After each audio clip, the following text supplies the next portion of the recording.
ఏపీలో వర్షాలు కురుస్తాయంటోంది వాతావరణ శాఖ. పశ్చిమ మధ్య బంగాళాఖాతం పరిసర ప్రాంతాల్లో నేడు అల్పపీడనం ఏర్పడే అవకాశం ఉందని వాతావరణ శాఖ అంచనా వేస్తుంది.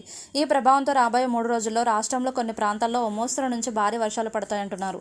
ఇవాళ అల్లూరి సీతారామరాజు, పార్వతీపురం, మన్యం, ఏలూరు, కృష్ణా, ఎన్టీఆర్, పల్నాడు, గుంటూరు, బాపట్ల, ప్రకాశం, కర్నూలు, నంద్యాల, అనంతపురం, శ్రీ సత్యసాయి జిల్లాల్లో అక్కడక్కడ ఓ మోస్తరు నుంచి భారీ వానలు కురుస్తాయంటున్నారు. మిగిలిన ప్రాంతాల్లో తేలికపాటి నుంచి ఓ మోస్తరు వర్షాలు పడతాయంటున్నారు.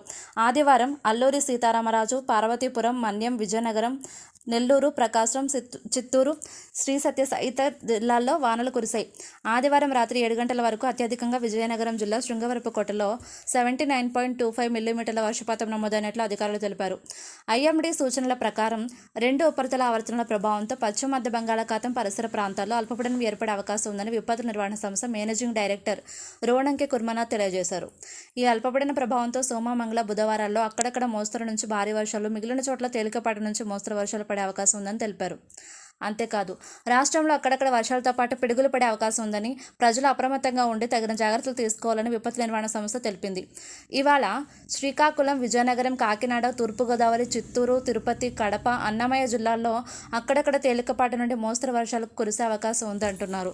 విశాఖపట్నం, అనకాపల్లి, డాక్టర్ బిఆర్ అంబేద్కర్ కోనసీమ, పశ్చిమ గోదావరి, నెల్లూరు జిల్లాల్లో కొన్ని ప్రాంతాల్లో తేలికపాటి వర్షాలు కురిసే అవకాశం ఉందంటున్నారు. మరోవైపు రాష్ట్రంలో అక్కడక్కడ వర్షాలతో పాటుగా ఎండల ప్రభావం కూడా ఉంది. ప్రజలు అప్రమత్తంగా ఉండాలని సూచిస్తున్నారు అధికారులు.